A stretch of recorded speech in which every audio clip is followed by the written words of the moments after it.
Dans cet épisode de Mythbusters, Ok, feu à volonté. Adam et Jamie risquent leur vie en tentant d'esquiver des balles mortelles. C'est pas vrai. On veut voir à quelle distance le sniper doit se trouver pour qu'on soit capable d'esquiver sa balle. Même s'ils voient arriver la balle, Je l'ai vu. Moi aussi. peuvent-ils vraiment sauver leur peau? Jamie sait peut-être esquiver les balles, mais sait-il danser comme ça? Également dans cet épisode, la torture de Buster. Vous avez pitié de Buster? Non. Alors que Carrie, Tori et Grant testent le mythe vertigineux qui dit que quand on tombe de très haut, Lâcher Buster du haut d'une grue n'est jamais lassant. l'eau est aussi dure que le bitume. Adios, muchachos. Qui sont les Mythbusters? Adam Savage J'ai ma dose de science pour aujourd'hui. et Jamie Heineman. Au revoir. À eux deux, ils ont plus de 30 ans d'expérience dans le domaine des effets spéciaux. À leur côté, Grant Imahara, C'est pour ça qu'on n'a jamais rien de précieux. Tori Belleci Je veux pas vous décevoir. et Carrie Byron. J'ai fait des études pour ça. Ils ne se contentent pas de recenser les mythes, ils les mettent à l'épreuve.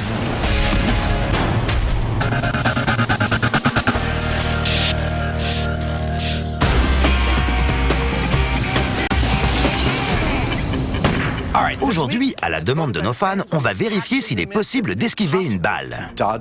Comment ça? On peut pas se déplacer plus vite qu'une balle. Il ne s'agit pas de se déplacer plus vite. L'hypothèse derrière ce mythe est qu'il existe une distance théorique qui permet de voir la balle sortir du canon et d'avoir le temps de dégager de sa trajectoire avant qu'elle atteigne sa cible. Il faudrait que le tireur soit à une bonne distance, comme un sniper. Exactement. Tout le monde sait qu'esquiver une balle tirée à bout portant est tout simplement impossible. Mais en augmentant la distance entre le tireur et la cible, on augmente le temps de parcours de la balle. Donc, en partant du principe que le tireur est assez loin et qu'on voit le coup partir, peut-on vraiment sauver sa peau?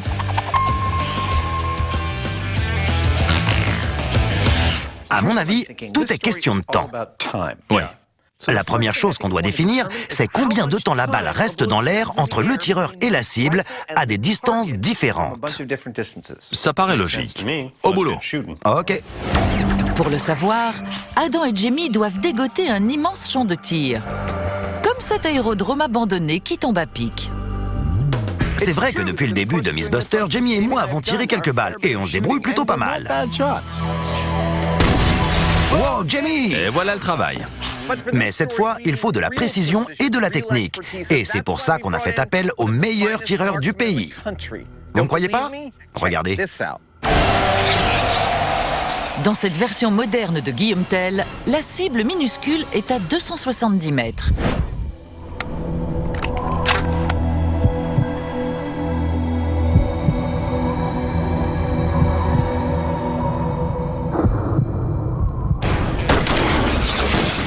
C'est très fort. Qu'est-ce que vous pensez de ça?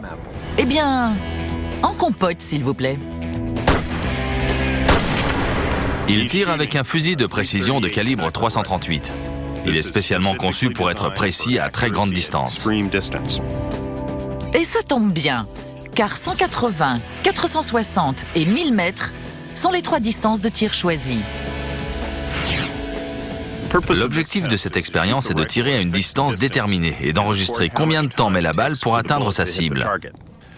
C'est le temps dont on disposera pour l'éviter. Et pour mesurer avec précision le temps entre le tireur et la cible, Adam et Jamie installent un circuit électronique à base d'aluminium. Bien. Voilà comment on va chronométrer le temps de parcours de la balle. Dès que la balle est tirée, elle va traverser cette feuille de papier d'aluminium. Au contact de la balle, l'aluminium va ouvrir un circuit et générer un courant qui va envoyer un signal par ce fil à ce chronomètre qui va commencer à chronométrer. Il va chronométrer le temps de parcours de la balle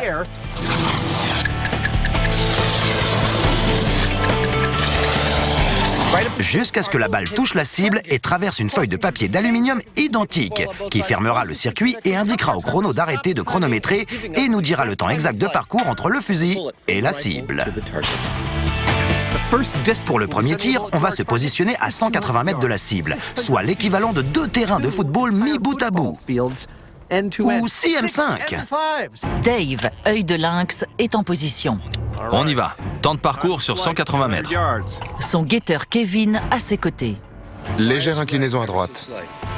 Et avec le circuit en aluminium infaillible prêt à enregistrer le temps de parcours de la balle, À droite, Dave. Ok. ce tir va passer comme une lettre à la poste. Tire. Quoi? Rien. Le chrono ne s'est pas arrêté. Enfin presque. Car le circuit infaillible a failli. On a un défaut quelque part dans le circuit. Le chrono ne marche pas. On ne sait pas si c'est au niveau du fusil ou de la cible. Mais on doit résoudre le problème. Et maintenant, le principe physique d'une chute dans l'eau est-il le même que sur le bitume? Ça va être super. Aujourd'hui, on va voir si l'eau est aussi dure que le bitume. J'ai déjà entendu dire ça. L'idée est que si on tombe de très haut et qu'on prend assez de vitesse, quand on touche l'eau, elle est comme du bitume. Debout Buster, on va faire des cascades. On dit bien souvent que si on tombe dans l'eau de très haut, plutôt que de faire un gros splash, on fait un gros crash. Bon, on va aller chercher Buster, l'équiper d'un accéléromètre pour mesurer la force de l'impact, le lâcher sur le bitume et sur l'eau et comparer les résultats. Ça me paraît bien. Mais moins bien pour Buster. Sur le bitume, la décélération est instantanée, car le revêtement n'a aucune souplesse. Il n'est pas compressible. C'est de là que vient le mythe. Car dans les conditions adéquates, l'eau n'est pas compressible non plus. On dit que l'eau se comporte comme le bitume. Vous devez vous dire, c'est n'importe quoi. L'eau est souple et le bitume est dur. Comment ça peut être pareil? Dans certaines conditions, c'est possible. Je vais vous faire une démonstration. Dans cette seringue, j'ai de l'air et dans cette seringue, j'ai de l'eau avec du colorant alimentaire. L'air est compressible. Il se comprime et revient à sa place. L'eau est incompressible. J'appuie de toutes mes forces, mais rien à faire. La même chose se passe quand un corps tombe du ciel et percute la surface de l'eau. Elle ne cède pas, comme le bitume. Pour savoir si oui ou non l'eau est aussi dure que le bitume, on va lâcher Buster de plusieurs hauteurs différentes avec ça. C'est un accéléromètre. Un petit appareil électromécanique qui sert à mesurer la puissance d'accélération. Elle est plus connue sous le nom de force gravitationnelle, ou force G. Toute la difficulté de cette expérience est qu'on va obtenir des forces G très élevées, bien plus que celles qu'un accéléromètre ordinaire peut mesurer. Et c'est pour ça qu'on a ce système. Je ne lui tripote pas le téton. Il est spécialement conçu pour mesurer jusqu'à 500 G. Je l'ai mis dans une boîte étanche dans la poitrine de Buster. Exactement comme les avions. Buster a aussi sa boîte noire. La voici. Tout est branché et paré à fonctionner. Et l'équipe a trouvé l'endroit rêvé pour faire un lâcher de Buster. On est au centre de traitement des eaux de San Francisco. C'est l'endroit idéal pour faire notre expérience. J'adore quand il y a une grue. On a du bitume et on a de l'eau. Une fois la grue en place, même pas besoin de la bouger. La cible. Buster n'a pas dit un mot aujourd'hui. J'ai l'impression qu'il sait ce qu'on mijote. L'équipe va réaliser une série de tests comparatifs sur l'eau et sur le bitume à une altitude de plus en plus haute. C'est bon! La façon dont Buster tombe et atterrit va modifier les résultats. On a fait en sorte qu'il tombe exactement de la même manière à chaque fois. 8 mètres, c'est bon! Illico presto, le premier saut d'en haut. Super, la rime. Superbement poétique, Byron. Mais Buster, suspendu à 8 mètres dans les airs, n'en a pas grand-chose à faire. 3, 2, 1... La journée sera longue et Buster commence en douceur. Mais que nous disent les chiffres? Un pic de force G à 60. C'est normal. Ses jambes ont amorti la chute. On vient de lâcher Buster de 8 mètres de haut sur le bitume à la verticale. Et il a développé 60 G. Maintenant, on va le raccrocher à la grue, le positionner au-dessus de l'eau toujours à 8 mètres à la verticale et mesurer la force G. Ok, c'est pas mal. 3, 2, 1. Oh, c'était tranquille. Rien à voir avec le bitume. Les chiffres parlent d'eux-mêmes. Je n'ai pas de résultat. Ce qui veut dire qu'on est à moins de 25 G. Il ne se déclenche pas en dessous. Et souvenez-vous, sur le bitume, on avait 60 G. Pourtant, on dit que l'eau est égale au bitume lors d'une chute de très haute altitude.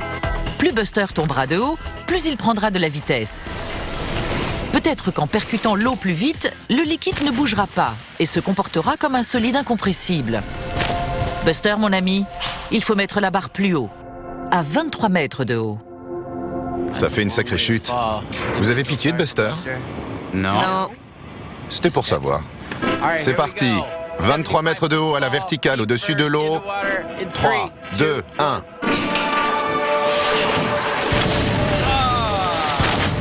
Quelle chute! Il suffit de remonter Buster pour constater qu'il a pris un sacré coup. Mais seule la boîte noire nous le dira avec certitude. On est à 29. Non, je te crois pas. Si, c'est la moitié de ce qu'on avait sur le bitume. Alors qu'on est 3 fois plus haut. Mauvaise nouvelle pour le mythe. La chute dans l'eau de 23 mètres de haut fait 2 fois moins de dégâts que sur le bitume de 8 mètres de haut. Mais il reste une expérience à faire pour pouvoir comparer toutes les données. 23 mètres de haut sur le bitume.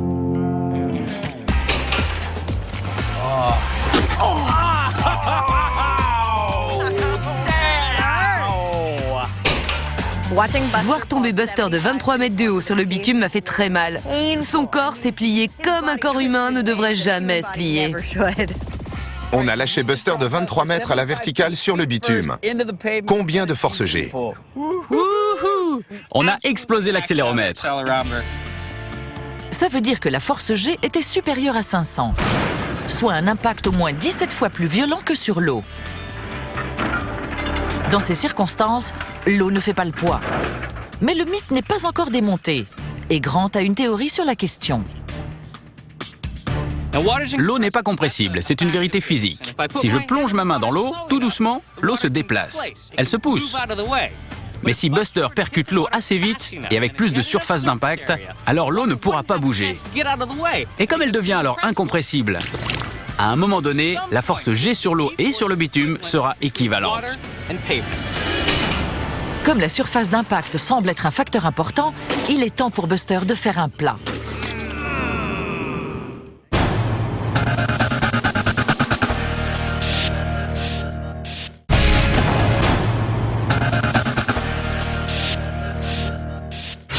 Adam et Jamie tentent de savoir s'il est possible d'esquiver une balle quand elle est tirée d'assez loin. Pour leur expérience, ils ont fait venir un tireur chevronné qui touche la cible du premier coup à tous les coups. Et ils ont installé un chronomètre très sophistiqué, qui ne chronomètre pas. Ça n'a pas marché. Il s'est pas arrêté. Ça marche pas. Il faut que ça marche.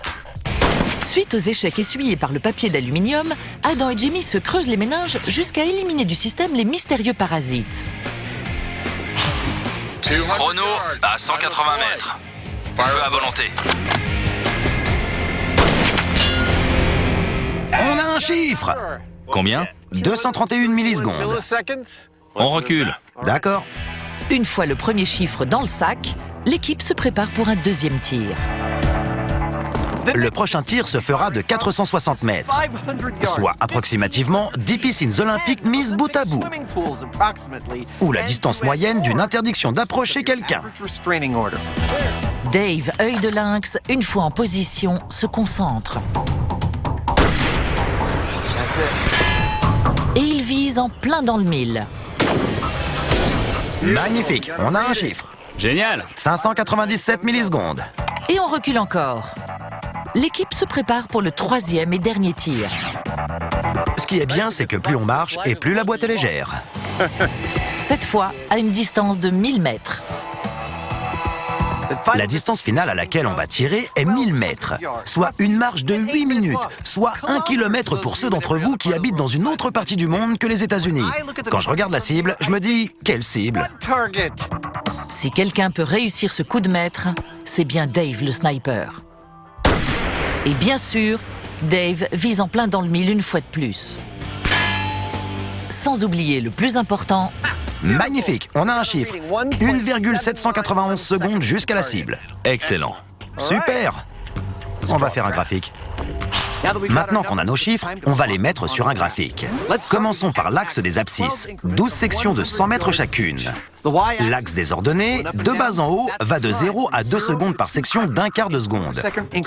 Puis, on dessine une grille et on indique le chrono de chaque balle. La première balle, tirée à 180 mètres, a mis 231 millisecondes à atteindre sa cible. La deuxième balle, tirée à 460 mètres, a mis 597 millisecondes.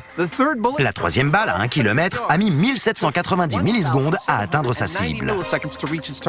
Puis, on trace un trait de ces 3 points et, surprise, il est parfaitement droit. Ça veut dire qu'on peut prendre n'importe quelle distance et calculer le temps de parcours de la balle. Ou à l'inverse, on peut choisir un temps de parcours et déterminer à quelle distance il faut se placer pour tirer. C'est pas génial, les graphiques? On sait combien de temps il faudra à une balle pour atteindre sa cible de n'importe quelle distance. Maintenant, reste à savoir à quelle vitesse on peut l'esquiver. C'est parti pour un test de réflexe.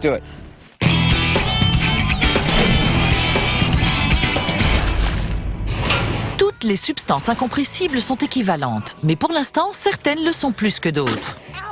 Quand Buster est lâché à la verticale, l'impact sur l'eau n'a rien à voir avec celui sur le bitume. Dans l'eau, l'angle de pénétration déplace le liquide. C'est la moitié de ce qu'on avait sur le bitume, alors qu'on est 3 fois plus haut. Mais que se passe-t-il si Buster percute l'eau à plat ventre? On le ligote. Une plus grande surface d'impact sauvera-t-elle cette saga scientifique du naufrage? Au cas où vous vous poseriez la question, et je suis sûr que oui, sachez que lâcher Buster du haut d'une grue n'est jamais lassant. Ok, lâchez de Buster à plat ventre sur le bitume de 8 mètres à 3, 2, 1... Ça a l'air de faire très mal. Et sans les jambes pour amortir la chute, la force G est sans doute plus élevée que lors du premier test. On a lâché Buster à plat ventre sur le bitume. Et on a 286 G. Maintenant, on va faire la même chose dans l'eau. Et j'ai l'impression qu'on va avoir des résultats très proches. Ceux qui ont déjà fait un méga plat dans l'eau comprennent ce que je veux dire. Ça va faire mal. 3, 2, 1... Je lui mettrai 9 sur 10. À plat ventre, lâcher Buster sur le bitume de 8 mètres de haut a généré 290 G. Dans l'eau, 115. Ça veut dire que, bien sûr, l'eau n'est pas aussi dure que le bitume. Mais elle l'est plus que quand on a lâché Buster à la verticale. Donc la surface d'impact est importante. Plus on a de surface, plus c'est dur de déplacer l'eau. Si Buster tombe plus vite, l'écart entre l'eau et le bitume se réduira peut-être encore un peu. Voyons ça. L'équipe pense que le secret est dans la vitesse. Et pour que Buster tombe plus vite, il doit tomber de plus haut. On va lâcher Buster de 15 mètres à plat ventre au-dessus de l'eau. C'est parti, à 3, 2, 1.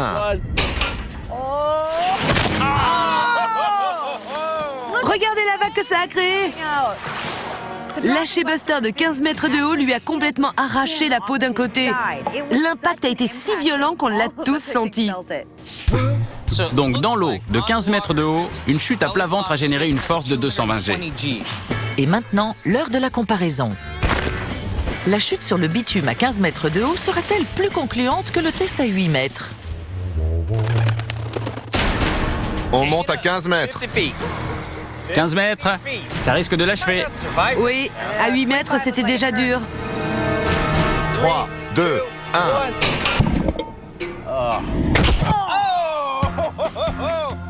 Il est en un seul morceau. Me dites pas que ça vous a rien fait. Ça m'a donné envie de vomir. Je suis content de ne pas être à sa place.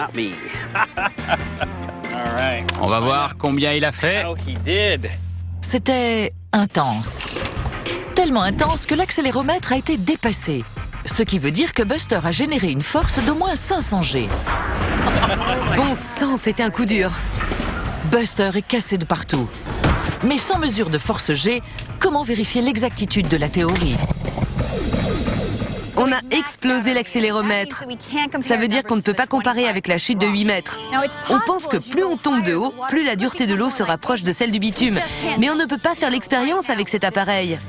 Ça veut dire qu'on doit faire deux choses. Tout d'abord, on doit trouver un moyen plus fiable de comparer la chute dans l'eau et la chute sur le bitume. Et ensuite, on doit réaliser d'autres expériences, mais de beaucoup plus haut. Si haut qu'on va atteindre la vitesse terminale.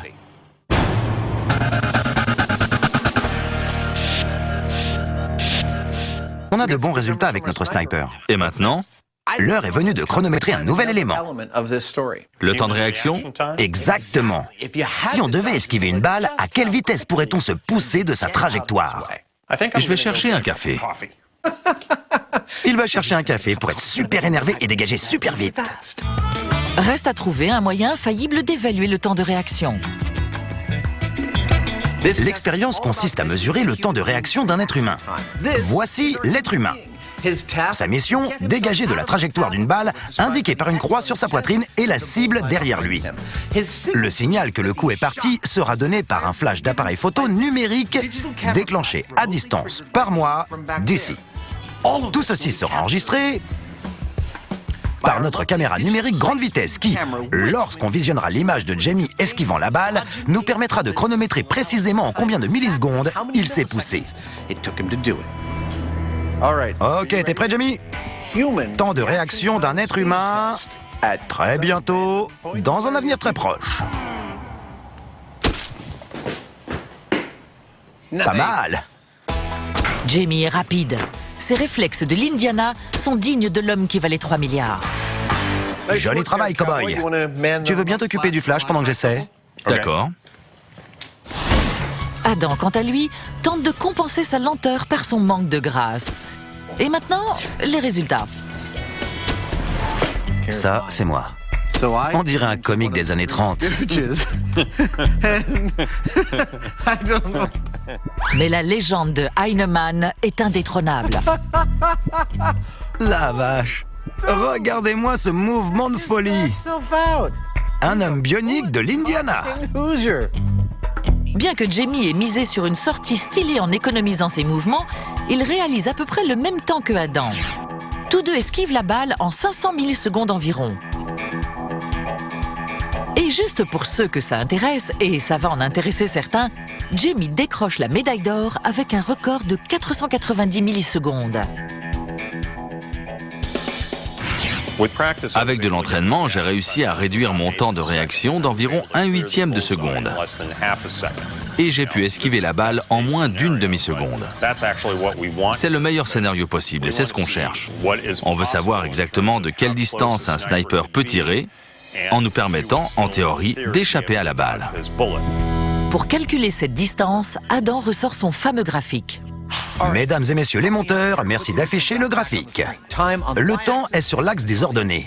La distance sur l'axe des abscisses. Si je traçais un trait à 490 millisecondes et que je regarde la distance correspondante, je trouve 365 mètres. C'est exactement la distance théorique à laquelle on peut esquiver un tir, à condition de voir le coup partir de loin. Et c'est ce qu'on va vérifier. Ça veut dire retourner sur le champ de tir pour tester leur vue perçante. La question est de savoir à quelle distance on peut voir la balle sortir du canon. On ne peut pas se fier au son, car la balle va 4 fois plus vite que la vitesse du son. On serait touché bien avant de l'entendre. Il faut que ce soit visuel. Visuel et simple comme bonjour. Alors que Dave, le sniper, va tirer sur une cible, Adam et Jamie vont guetter la sortie de la balle. Un peu de motivation pour notre sniper. Mais soyez rassurés, pour leur sécurité, Dave tirera des balles à blanc. Ça, c'est une vraie balle. Et ça, c'est une balle à blanc. Mais pas n'importe laquelle. On a sélectionné cette balle à blanc de cinéma en particulier parce que ce qui en sort ressemble à s'y méprendre à ce qui sort d'une vraie de vraie. Pour commencer, le sniper tire à 90 mètres. Je l'ai vu. Je l'ai vu. Ok Dave, recule à 140 mètres. Cool. Bien reçu. À 90 mètres, l'éclair est extrêmement net. C'est aussi le cas à 140 mètres. Je l'ai vu. Moi aussi. Mais à 180 mètres, c'est une autre histoire. Dave, 180 mètres. Feu à volonté. J'ai rien vu. Demande-lui de recommencer. Dave, recommence s'il te plaît. Tu l'as vu? C'était limite. T'as un œil de lynx. On recule encore de 20 mètres. Mais à 200 mètres, même Jamie et son œil de lynx ne voient pas arriver la balle. Non, j'ai rien vu. 180 mètres, c'est la limite. Ouais. Avec des balles à blanc identiques à de vraies balles, on a réussi à voir le tir à 180 mètres de distance. Si on regarde sur le graphique, ça ne nous laisse pas assez de temps pour esquiver la balle. Souvenez-vous, si on se base sur le temps de parcours de la balle associé au temps de réaction, 365 mètres est la distance minimale pour esquiver la balle. Sauf qu'à 2 fois moins de distance, on ne voit même pas la balle. J'ai rien vu. Heureusement, Adam a un plan. Toutes les balles à blanc ne partent pas avec les mêmes chances dans la vie. Et ici, on aime bien trouver le meilleur scénario possible. À Hollywood, par exemple, une balle à blanc génère un éclair beaucoup plus violent pour être beaucoup plus visible à l'écran. On va faire la même chose. On va tirer avec une balle de cinéma et voir à quelle distance on l'aperçoit cette fois. En d'autres termes, pour l'instant en tout cas, adieu la réalité et bonjour Hollywood. Le résultat est tout simplement le jour et la nuit. Ok Dave, 200 mètres. Feu. Je l'ai vu. Je l'ai super bien vu. On essaie à 365 ? D'accord. La balle de cinéma est comme les bougies qui ne s'éteignent jamais. Elle est visible à 365 mètres, 730 mètres Je l'ai carrément vu. Moi aussi, je l'ai vu. et même à 1000 mètres. Je l'ai vu. Je l'ai vu. Et attends, je l'ai entendu. C'est largement suffisant pour dégager. Adam a raison. Esquiver la balle de cinéma semble être un jeu d'enfant. Mais esquiver une vraie balle est une toute autre paire de manches. Vous vous demandez peut-être pourquoi c'est si facile de voir une balle à blanc à 1 kilomètre et presque impossible de voir une vraie balle à seulement 200 mètres. C'est parce que cette balle est spécialement conçue pour être la plus invisible possible. Regardez, la fonction même du sniper est de tirer à partir d'un emplacement inconnu. L'objectif du matériel qu'il utilise est de ne pas révéler l'endroit où il se cache. C'est pour ça que c'est si dur de voir la balle. On a tout démonté et tout analysé. Le moment est venu de tout remettre bout à bout. Et de faire un essai pour de vrai. Absolument. La chute à plat ventre est prometteuse. Mais il faut monter plus haut et prendre de la vitesse. À quelle hauteur et quelle vitesse? Pourquoi pas la vitesse terminale à 200 mètres de haut d'un hélicoptère? Ça ferait l'affaire? On doit trouver un autre moyen de mesurer la force G.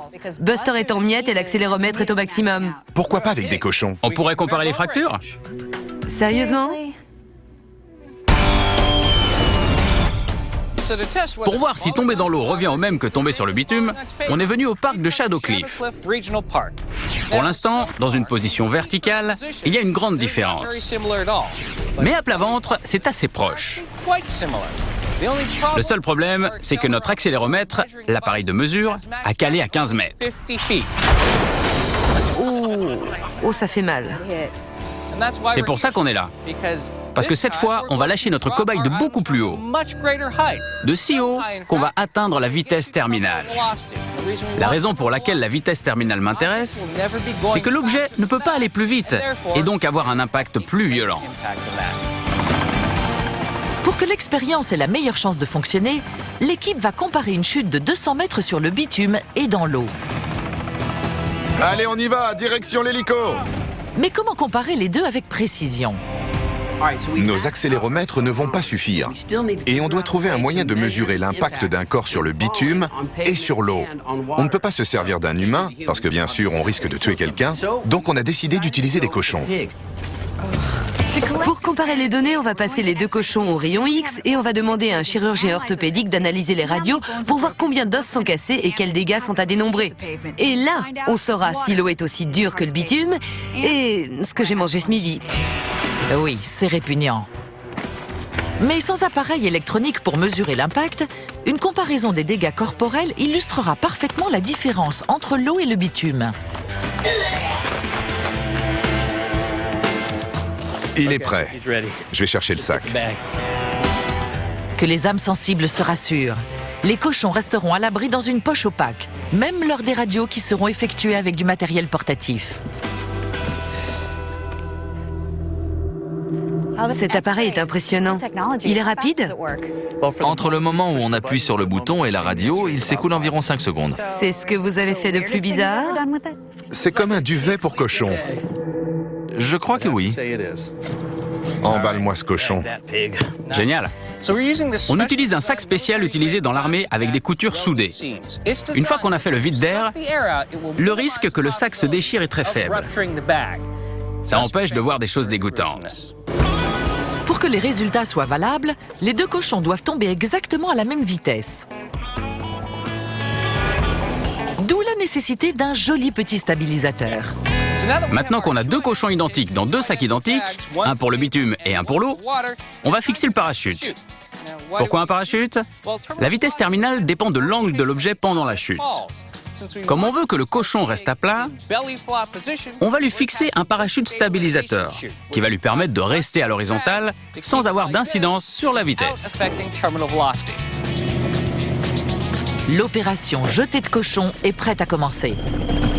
À 200 mètres d'altitude, Tori aidera gentiment notre cobaye à faire le saut de l'ange en le poussant de l'hélicoptère. Tori, on est en position et on est prêt. Allez, c'est parti.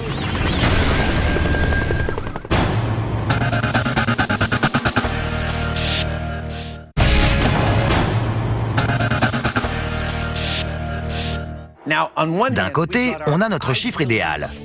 D'après le temps de réaction et le temps de parcours de la balle, on sait qu'en théorie, la distance minimale pour esquiver une balle est de 365 mètres. D'accord. D'un autre côté, on sait que la distance maximale d'où on peut voir arriver la balle est de 180 mètres. Donc si on se trouve à 365 mètres, on ne verra jamais arriver la balle. Oui, ça semble mal parti pour le mythe. Il faut quand même essayer. Tout à fait. Qui sait, peut-être qu'à 180 mètres, les yeux rivés sur le fusil d'un sniper, l'adrénaline monte en flèche et tu deviens super rapide. Ça vaut le coup d'essayer. Mais tu as bien conscience qu'on ne peut pas se tirer dessus à balles réelles. Ah ah, j'ai un plan, regarde. Là, c'est le sniper. Et là, c'est la cible. Le sniper tire une balle à blanc et en appuyant sur la détente, il actionne un interrupteur. L'interrupteur enclenche un chronomètre qui mesure le temps de parcours exact de la balle. Et À la milliseconde où la balle doit atteindre la cible, un signal déclenche un lanceur de paintball qui t'envoie une bille de paintball. Ça fait un peu mal, mais c'est pas mortel. donc à 180 mètres, le temps de parcours de la balle est de 231 millisecondes. Exactement. Le danger écarté, les deux acolytes reprennent la route du champ de tir où Jamie commence à installer le fusil. Et 180 mètres plus loin, Adam s'occupe de la cible. Et voilà, impossible de rater mon repère. Ensuite, ça se complique. Chronomètre, fil électrique, Génial. lanceur de paintball C'est cool, non? et gâchette connectée. Splendide. Comme on ne peut pas tirer à balles réelles, mais qu'on a assez d'informations pour déterminer la vitesse de la balle en fonction de la distance choisie, Parfait. on va imiter la balle électroniquement. Voilà comment. Quand cette arme va tirer à blanc, un fil monté sur la détente va fermer le circuit. Et lancer le chronomètre. Il va décompter le temps de parcours exact de la balle et à l'instant où elle doit toucher la cible, il va indiquer à ce lanceur de paintball de tirer droit dans la poitrine de Jamie. Sera-t-il capable d'esquiver à temps? Peut-être. Tu ne peux pas savoir, mais on va le découvrir.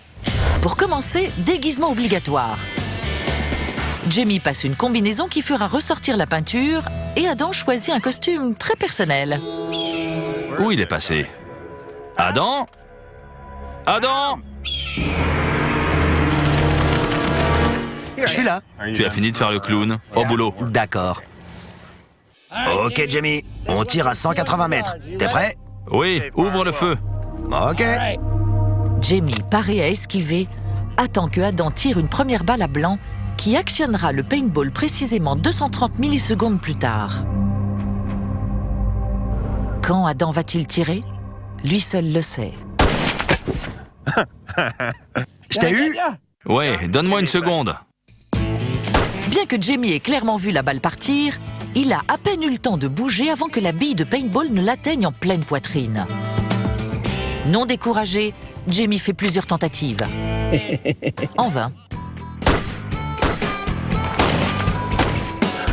C'est pas vrai. À 180 mètres, j'ai vu la balle. J'ai réagi et je me suis poussé. Mais je n'ai pas été assez rapide. Étant donné que le meilleur temps de réaction de Jamie était de 490 millisecondes, esquiver une balle tirée à 180 mètres en 230 millisecondes relevait d'un exploit surhumain. Ce mythe a l'air complètement bidon. Mais on est allé trop loin pour laisser tomber. On va passer à une balle d'Hollywood. Je l'ai vu. Moi aussi, je l'ai vu. Reculer le fusil à 365 mètres, ce qui nous donnera 500 millisecondes pour réagir et voir si, en théorie, on peut esquiver une balle. La distance d'où je vais tirer sur Jamie, j'adore cette phrase, est de 365 mètres. C'est la durée minimale dont Jamie et ses super réflexes ont besoin pour dégager à temps. Pour mettre toutes les chances de son côté, je vais me servir d'une balle de cinéma, beaucoup plus visible qu'une vraie balle de sniper. Je suis prêt à tirer. Ok, vas-y. Bien sûr. Il m'a eu. Ce n'est pas le départ dont Jamie rêvait, mais il ne renoncera pas sans se battre. Ok, Adam, feu. Tu m'as encore eu. Et se battre longtemps. À chaque tir, Jamie progresse et améliore sa technique. J'y étais presque. Mais ce n'est jamais assez. Adam est-il capable de faire mieux? Tu veux essayer? Tu penses? Adam, prêt à bondir comme une panthère, donne le signal à Jamie.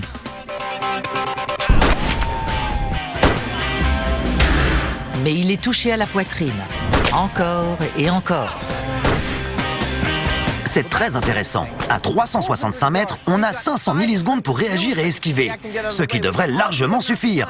Mais il y a une différence entre le test en studio et le test dans la vraie vie. En studio, on prenait un flash super brillant en pleine figure. Dans la vraie vie, on ne voit qu'un point minuscule à 365 mètres. C'est beaucoup plus difficile à voir. On va reculer ce point à 450 mètres. Donner à Jamie plus de temps pour réagir et voir s'il y arrive cette fois. Feu à volonté.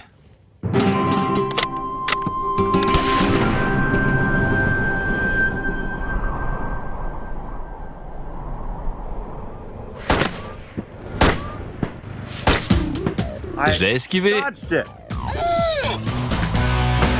Enfin! À 500 mètres, l'homme de l'Indiana bondit comme un cougar et la balle vient s'écraser sur la cible derrière lui. Mais étant donné les conditions de l'expérience, il n'est pas impressionné. Ce test a montré en effet qu'on peut esquiver une balle. Mais à plusieurs conditions. On a tiré des balles à blanc utilisées pour le cinéma. Et si on avait tiré à balles réelles, je n'aurais rien vu et j'aurais été tué. Jamie a raison. On peut en effet esquiver une balle de cinéma plus visible que les autres. Mais dans la vraie vie, il n'y a qu'une conclusion possible. Verdict? C'est bidon. On ne peut pas éviter une balle tirée par un sniper. Tout son matériel, y compris les balles, est conçu pour une discrétion optimale. On n'a aucune chance de voir la balle arriver d'assez loin pour avoir le temps de l'éviter. C'est bidon. Je suis d'accord. C'est bidon. On rentre. Tu peux pointer ce truc de l'autre côté?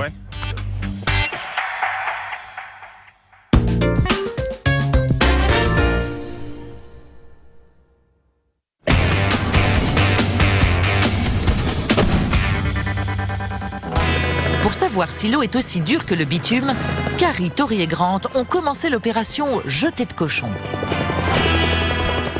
Voilà notre plan. On a déjà fait des essais à 8 et à 15 mètres. À la verticale, la différence de force G était très importante, mais à plat ventre, beaucoup moins. Pour ne rien laisser au hasard, on va voler à 200 mètres, ce qui va permettre au cochon d'atteindre la vitesse terminale. Tori va monter dans l'hélico et une fois à 200 mètres, il va jeter le cochon d'un coup de pied. Ensuite, on le ramassera et on comptera les fractures. On est arrivé à 200 mètres. On plane juste au-dessus de la zone d'atterrissage. Vous êtes prêts? On est prêt. C'est parti. L'opération jetée de cochon sur le bitume à 3, 2, 1.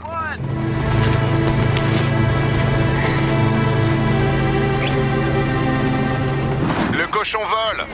Enfin, il tombe plutôt.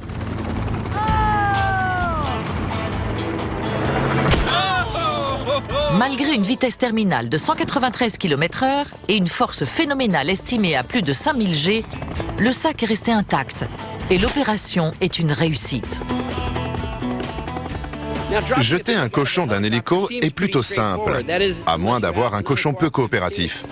Je l'ai jeté de l'hélico.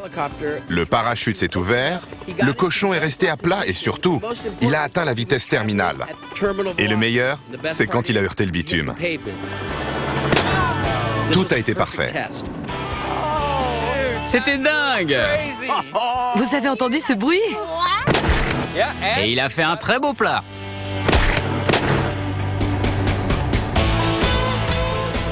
Maintenant, reste à porter le contenu fort heureusement scellé du sac Ça doit faire mal.